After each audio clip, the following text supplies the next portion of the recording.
Un dimanche matin qui aurait dû être paisible s'est transformé en scène de panique et de coups de feu dans un café de Rio de Janeiro, au Brésil.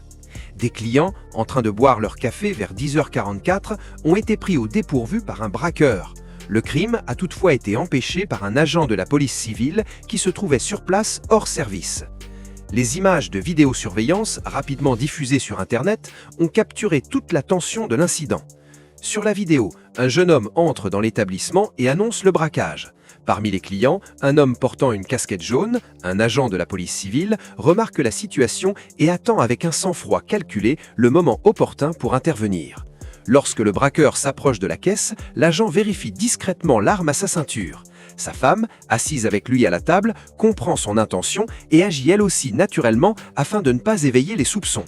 Profitant du moment où le criminel est distrait, l'agent se lève, sort son arme et lui ordonne de se rendre. Le braqueur réagit et une intense fusillade éclate à l'intérieur de l'établissement. L'agent tire 4 fois sur l'assaillant. Même après les coups de feu, il reste sur ses gardes, vérifiant qu'il n'y a pas de complice à l'extérieur. Dans un retournement inattendu, le braqueur blessé parvient à tirer encore une fois, obligeant l'agent à ouvrir de nouveau le feu. Le bruit des tirs provoque la panique parmi les clients qui se réfugient sous les tables.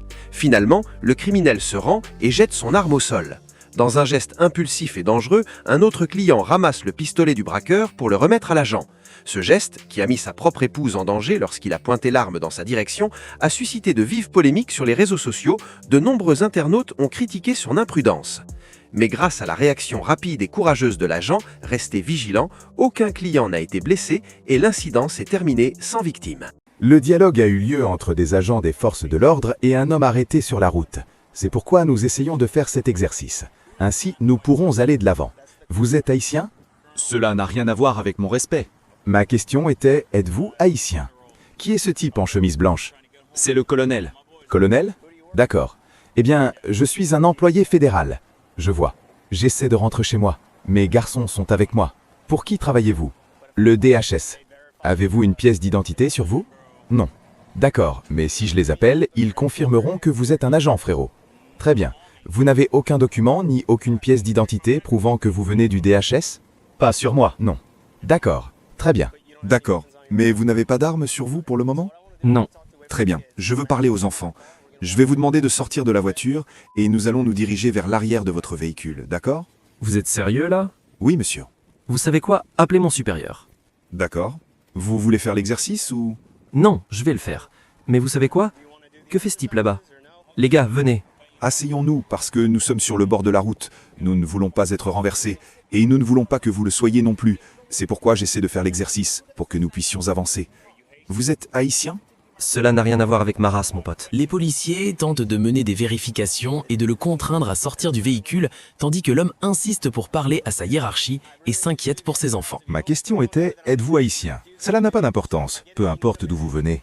Écoutez, j'ai vraiment besoin que vous fassiez l'exercice. Si vous ne le faites pas, je considérerai que vous refusez. Je comprends, vous avez besoin d'une minute. Je vous ai donné quelques minutes, d'accord? Mais laissez-moi parler à votre supérieur. Pas maintenant, monsieur. Si vous êtes policier, peu importe. Oui, je suis un agent des forces de l'ordre. Alors arrêtez de parler, asseyez-vous à l'arrière de la voiture et arrêtez ça. Allons-y. Arrêtez ça. Et mes enfants? Nous allons nous en occuper. Non, je ne m'assierai pas là. Laissez-moi parler encore une fois à votre supérieur. Vous pourrez lui parler dans une seconde. D'accord, passons de l'autre côté. Venez ici.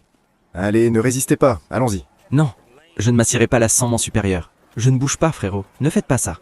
Et allez, on ne va pas faire ça. Levez-vous. Levez-vous, allez, levez-vous. Mettez les jambes à l'intérieur. Non, ne vous comportez pas comme un enfant. Allez, stop. Où sont les enfants? Levez-vous.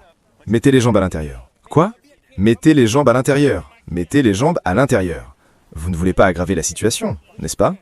Allez, allez mon pote, on y va. Vous devez monter dans la voiture. Vous irez en prison pour conduite en état d'ivresse après la procédure. Si vous ne coopérez pas, vous irez en prison pour résistance. Cela ne fera qu'aggraver la situation. Allez, mettez les jambes à l'intérieur, mon pote. Tout ira bien. Vos enfants seront en sécurité. Ça va passer. Écoutez-moi. Non, pas sur le bord de la route. Allez, nous devons nous asseoir. Scott. Bon. Merci. La situation s'aggrave progressivement, évoluant vers une contrainte à l'obéissance et la menace d'une arrestation pour conduite en état d'ivresse et résistance. Le thème principal du texte est le conflit, la méfiance et l'interaction tendue entre un citoyen et la police lors d'un contrôle routier.